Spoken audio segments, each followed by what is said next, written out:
On December 7th, 2022, the Nova Scotia government released Our Climate, Our Future, Nova Scotia's climate change plan for clean growth. This plan is meant to provide the roadmap for how Nova Scotia is going to tackle the climate crisis. In this video series, Voices on the Climate Plan, we speak with different community members, leaders, and organizers to get their thoughts on how the plan measures up to this huge task. All 6 videos will be available on our YouTube channel, so be sure to check them all out. My name is Sadie Quinn. I use she, her pronouns. I'm a third-year student at the University of King's College, and I've been organizing with School Strike for Climate Halifax and some other environmental organizers here in Halifax since about the fall of 2020. I'm Rae. I've been doing climate activism since I was 12. I now go to Citadel High School, and yes, I'm involved with Climate Strike Halifax. I'm also an author and a writer on climate change and other social justice issues. The climate plan that was released in December says that Nova Scotia is facing a climate emergency. Do you think that the plan is appropriate as a response to an emergency? I am glad it is finally released. It has been a long time in the making. We know that the Environmental Goals and Climate Change Reduction Act said that a climate plan had to come out by the end of 2022, and they, were in the last couple weeks of the year there, so I'm glad they got it out. I am hopeful that there are actions across so many different sectors, but the lack of detail in the plan overall makes me question how much the government wants to do and how fast they want to move on this. This is definitely a well-intentioned move, but we need to see more detail before we can properly judge anything. Was there anything in the plan that stood out or surprised you? I was disappointed by, I believe it was action number 60, which was to create a clean fuels fund.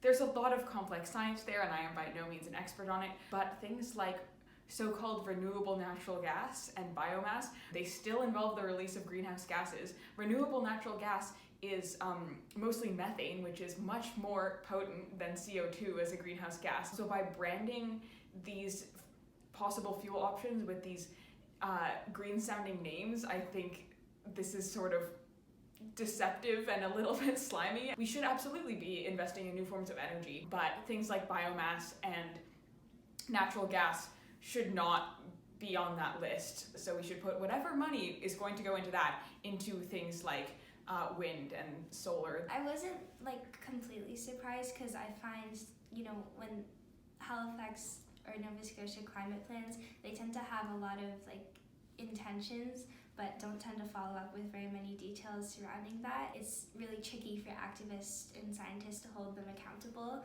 if they don't outline specifically what they're going to do, and it's really easy for them to get away with things. So I think that's been a pattern in Nova Scotia. You are both activists who have been sounding the alarm on the climate emergency and pushing the provincial government to take action. Do you see what you were advocating for included in the plan? To some extent, yes. I think, in my experience, we have met with the Environment Minister a couple times, and he has been very kind and approachable, and he is a former teacher, so I think the opinions of young people are something he genuinely does care about. I think sometimes the lack of transparency in government and all the bureaucratic hoops that people have to jump through, I think that can sometimes make a large gap between what is written in the plan and the action that we're actually seeing, and also the intentions of the people writing those plans. So I believe that the Environment Minister and his colleagues are well-intentioned and do wish for a more sustainable future, but how much is lost in translation, I'm not exactly sure. I was really happy to see a lot of the things that we've been advocating for years included in the plan, but I'm really concerned by the lack of detail again. And I think this plan, the government made it, but I think a lot of credit comes from grassroots organizers that have been pushing for this. A few years ago, I wouldn't have thought that they would try to include anything to do with the stuff in the education system. I think that we've fought really hard for this. There are 2 actions in the plan that mention youth directly, and I'll read them as they appear in the plan. Support youth-centered climate actions and learn from youth through a new Youth Climate Change Advisory Committee. and support the education of youth by updating school curriculums with the knowledge and teachings of Nedugalimk, and support youth professional development programs to develop new skills and experiences. What is your reaction to those goals?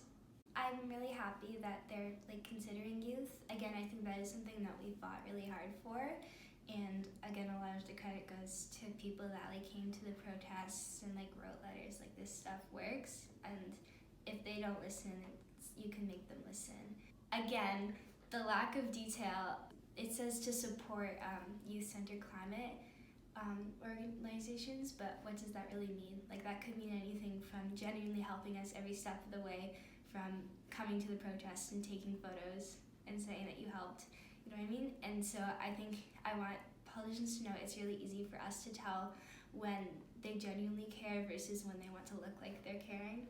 I was very happy to see those actions focused on youth.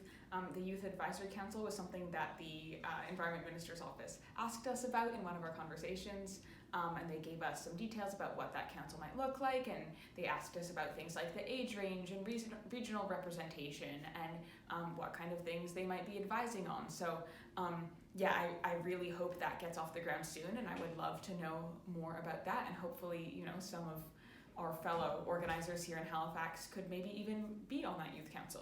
So that is very exciting.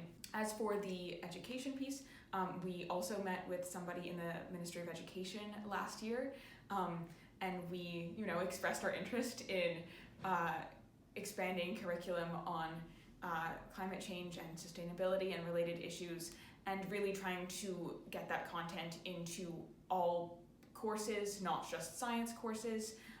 And they did seem quite receptive to that. As far as the education thing, I'm really happy to see that in the curriculum. Again, we talked to the people in education, and it's been something that we've been cared a lot about. It's really important for youth to be aware of what's going on. It makes us easier to hold other people accountable. And it's also interesting to see it in other contexts other than science, because it really defines the intersections of the climate crisis in every aspect of our life. In addition to this, it's really important for youth to not only learn from their teachers, but learn from just being a human in society, and having good role models in government that can put these philosophies we're learning into school and reflect them into legislation, which I think isn't happening, and I think that they're both equally important things in order to educate youth. Is there anything in the plan that gives you hope? I think the main thing that gives me hope is just the fact that we've been pushing really hard to have these issues addressed by the government, and now they're being addressed. Even if it is imperfect, it is a sliver of hope, not just that the government can listen, but also the power that we have over the government as young people or just as people. I'm really encouraged by the variety of actions across sectors. We have things in the aquaculture industry, we have transportation, we have specific programs targeted at Mi'kmaq and African Nova Scotian communities. So I'm encouraged by the diversity of the actions. I also like the commitment to annual reporting. We love to see accountability. That's something we have said to the Environment Minister every time we've had the chance. We really want clear structures of accountability so we know how the government is doing on their plans. My only question there would be what happens if goals aren't being met.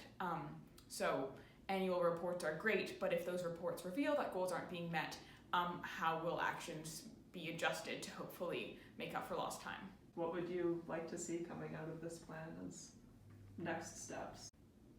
Action, money put behind this. I don't know if there's much else to say.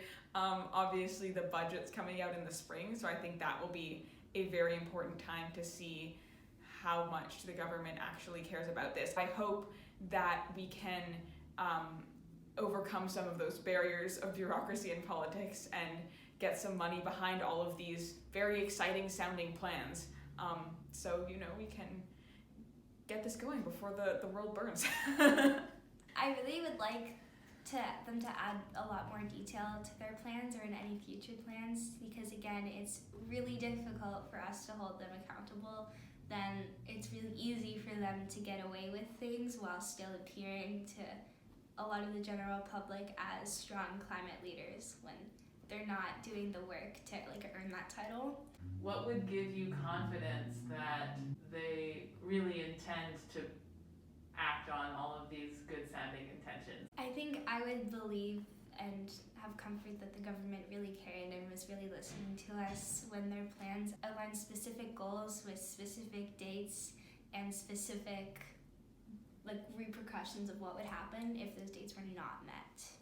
I think seeing particular programs for supporting various initiatives, there was a lot of language about support transportation in this way or support aquaculture in this way, but what does that mean? Does that mean just throw money at people? It's a little bit unclear. So I would like to see, the new programs and institutions created for action to happen.